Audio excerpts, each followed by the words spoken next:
Coffered ceilings, originally made from stone, have been around since the ancient Greeks and Romans.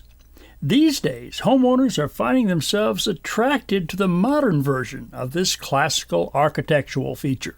So, I'm going to show you how to make one using lightweight materials. Now, the coffered ceiling that we're going to be putting up today will have three components. These faux beams, this decorative foam ceiling tile, and this foam crown molding.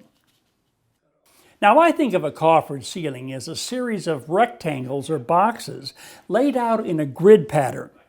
And that pattern will vary depending on the size and shape of the room.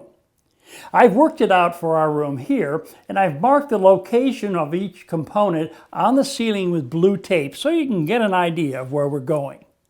We're going to begin by installing the beams that will form the grid pattern for the ceiling. Now, this is a mock-up of the hanging system we're going to use. These two rails, or simply 2x2s, are going to be attached to the ceiling, and then the beam would slip right over them like that. First, I'm going to mark the rail locations, and then remove the tape. The tape indicating the position of the interior panels stays in place for now. We stretch a chalk line between the marks we just made, and snap it. Then do the same to show the position of the parallel rail. With all of the chalk lines in place, we can begin installing the rails. We start by measuring and marking the rails at 3-foot intervals. Then bore 1/4-inch holes on those marks. The rail is then placed on the ceiling with the edge on the chalk line. It's serving as a template, allowing us to transfer the hole locations from the rail to the ceiling. Toggle bolts are inserted through the holes, and the spring-loaded toggles are screwed on. Next, we change to a larger drill bit and enlarge the holes in the ceiling. With all the bolts in place, the toggles are pinched together, the rail is lifted into position, and the toggles are passed through the ceiling holes. The bolts are then tightened, pulling the rail snugly up against the ceiling. The process is repeated for all the rails to which the beams will be attached. At this point, you can see the grid pattern taking shape, and we're ready to begin installing the beams. The beams are first measured to length and marked. Then a square line is drawn around all 3 sides. The easiest and fastest way to cut the beams is with a power miter saw. Since most saw blades are not large enough to cut through a beam of this size in one pass, we'll need to make individual cuts on 3 sides. The beams can, of course, also be cut with a handsaw, using a similar procedure.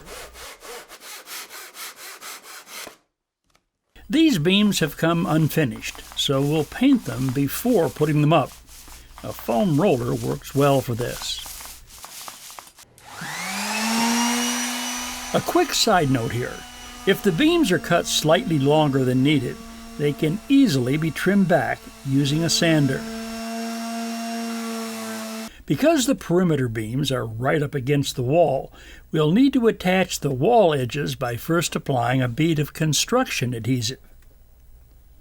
The beam is slipped over the rails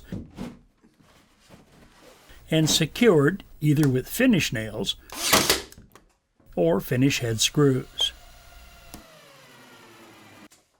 With the long beams up, we measure for the short ones and install them the same way. With 2 people, this part of the job goes quite quickly. Now we can really begin to see the coffered ceiling coming together. The main part of our coffered ceiling is up. Now we're going to turn our attention to the inside of these boxes here, where we'll be putting up some ceiling tile and some crown molding. We're going to paint the ceiling tiles a darker color to provide contrast and a look of more depth. Again, a foam roller does the job nicely. We strike chalk lines to create a center starting point. This will ensure that the tiles have a uniform border around the edge. Now we remove the final strips of blue tape. Quick Grab adhesive is applied to the back of the ceiling tiles in quarter-sized dollops, spaced every 6 to 8 inches. Now, this part can be done working alone, but I find it goes much faster with two people, one applying the adhesive, the other placing the tiles in position. While the adhesive grabs and holds quickly, it also allows the tile to be slid sideways for final positioning. The tiles are placed adjacent to each other and not overlapped. One suggestion here: apply pressure to the face of the tile using the flat of the hands. Avoid pushing with fingertips, which can leave dents. The crown molding will have 45-degree miters cut on both ends. We do this using a power miter saw.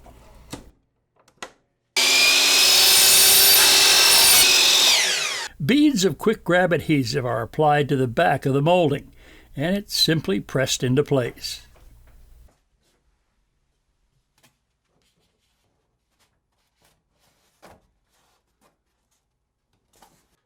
And here's our finished coffered ceiling. Stately, elegant, and dramatic, it creates a look of spaciousness and can even help absorb sound. Modern coffered ceilings are much less ornate than their historic equals, but still quite impressive. They can add a refined touch to living rooms, dining rooms, kitchens, and bedrooms. And now you know how to do it yourself.